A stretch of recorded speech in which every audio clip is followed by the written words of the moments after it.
Hi, Kayla. My name is Jim, and I'm the nurse working with you today. And I understand you're here for your follow-up for your hysterectomy.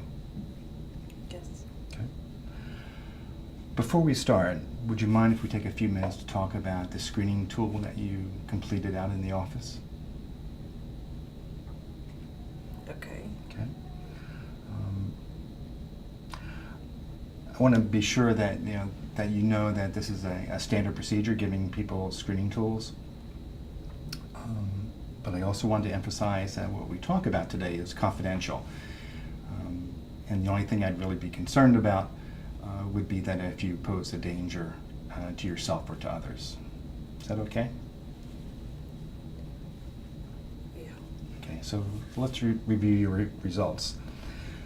The results from the screening tool showed some use of prescription drugs for non-medical reasons. So would you like to tell me a little bit about that? Well, I was given pain medication by prescription after I had my hysterectomy 2 months ago. I've been on that same medication since I was 24 for my endometriosis. Okay. So I always have some at my house just in case. And even though I was supposed to get weaned off the medication after the surgery, I didn't really need a prescription. I still had some at my house, so I stayed on the 3 to 4 pills a day. And so that's still what I do now. Okay, well, thank you for that information. Is it okay with you if I share some information related to the national risk guidelines related to your results? Yeah. Okay. I also want to let you know that substance use is considered a health issue, much like diabetes or hypertension. And though we do screenings for things like sugar intake or salt intake, we also look for patterns of substance use as well. And that way we can monitor the level of risk. So it seems that here from the card, I want to show you that the level of risks are either very low or moderate or high risk. And you actually scored in the high risk area. So what the concern is that there's risk for your overall health and well-being with the use of the painkillers. Okay. What are your thoughts about this? Well, I didn't know that. I don't want to be at any more risk. I've been through enough.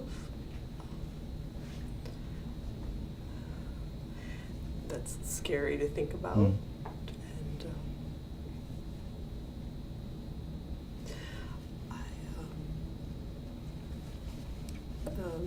I still think that I need to be on them to deal with all this stuff.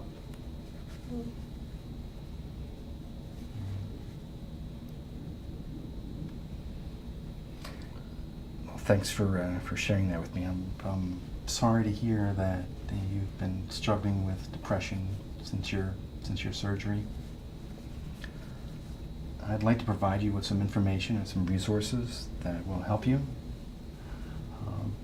But first, I'd like to gain learn about some other reasons or more reasons why you're using painkillers, so that I can get a full understanding of your situation. So what I'd like you to do is write down the pros and cons of your painkiller use.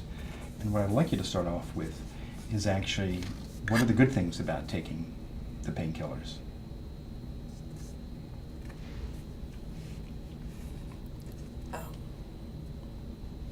Well, it helps me cope with the sadness. Okay. I mean, I never thought that I wouldn't be a mother. So I'm obviously very sad. Maybe angry at God doing that. Making me this way. I tried to stop a couple of weeks ago when I was first supposed to get off the medication. And I was very anxious and incredibly moody, and I felt like I was more mentally unstable. And I was getting into fights with my boyfriend, and I was having trouble sleeping. So it helps me sleep, and it kind of keeps me more even keeled.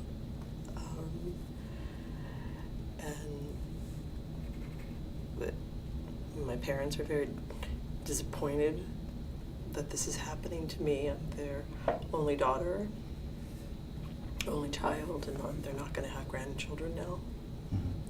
So it helps me kind of deal with that pressure. It sounds like it's been really difficult. What are some not so good things about your use of painkillers?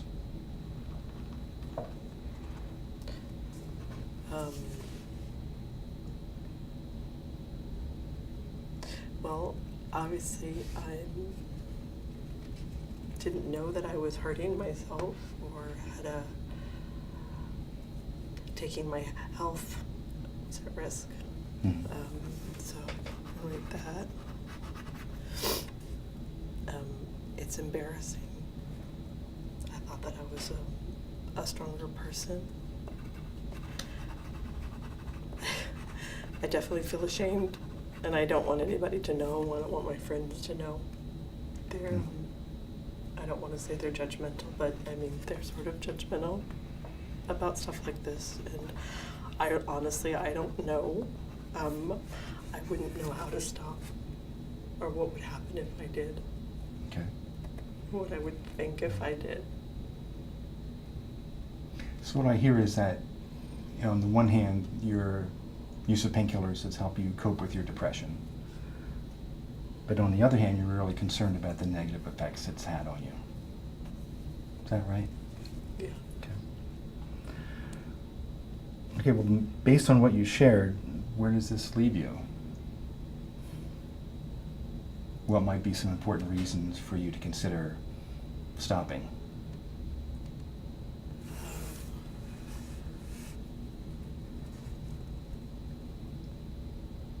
Well, I know I'm addicted to them. I'm smart enough to know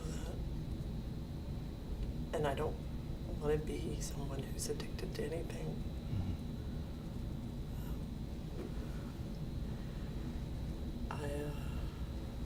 I now know that it's more dangerous than I thought, if it can affect my health in any way. And I really want to get my life back together. I want to get married. I want to have kids. I want to have a better relationship with my friends and my family.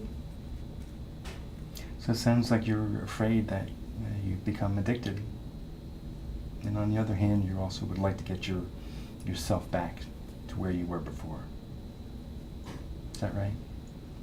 Yeah. Okay. So on a scale of 1 to 10, this is a ruler that shows level 1 as being not ready to change at all, and a level 10 being really very ready to change. Where would you put yourself as to where you think you are now to be ready to change? Well, I would like to be at 8 or 9, but I guess I'm more like at a 6 or a 7. Realistically, a 6 or 7. Why not a 3 or a 4?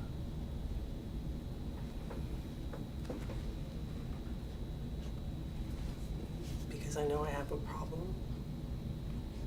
I'm smart enough to know I have it and that I'm doing it.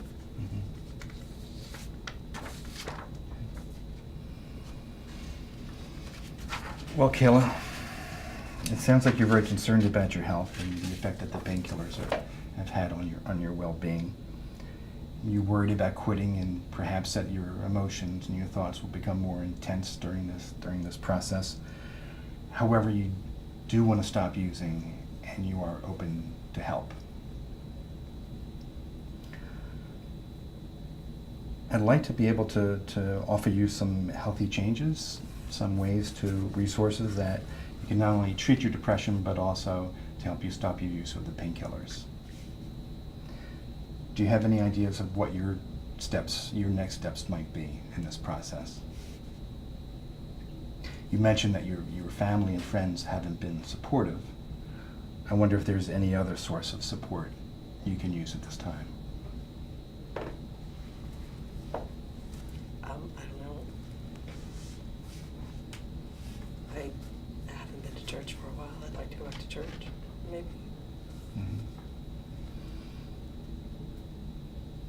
So you think your spirituality could play a role in your becoming back to your old self and healing? Yeah.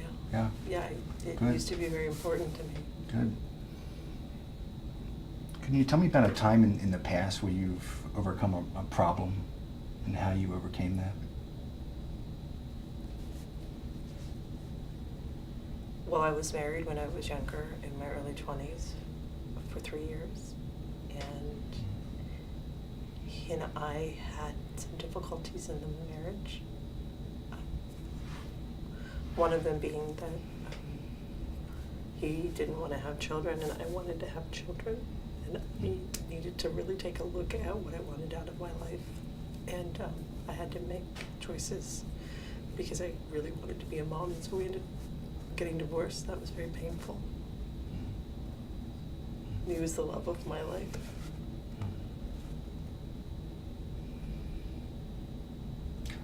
How did you get over that? How did you overcome that? I used to talk to my friend Shelley. She's my roommate from college.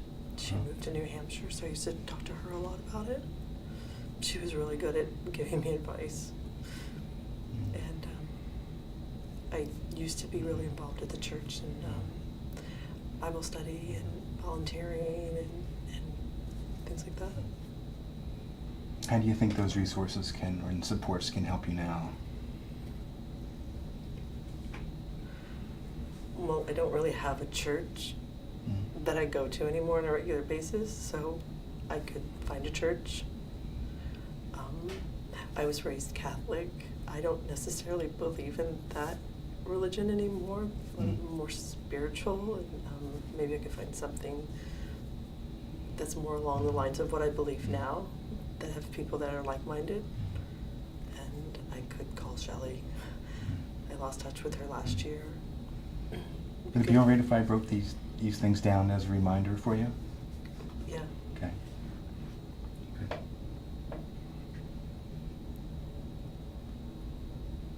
I have some additional resources that might be helpful as well. Would you like to see them? Okay.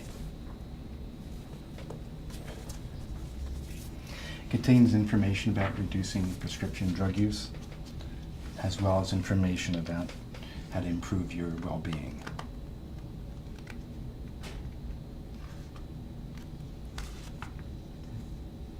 And if you don't mind, I have a couple of places that I would like to refer you to for your depression. Would you like to hear more about that? Yes.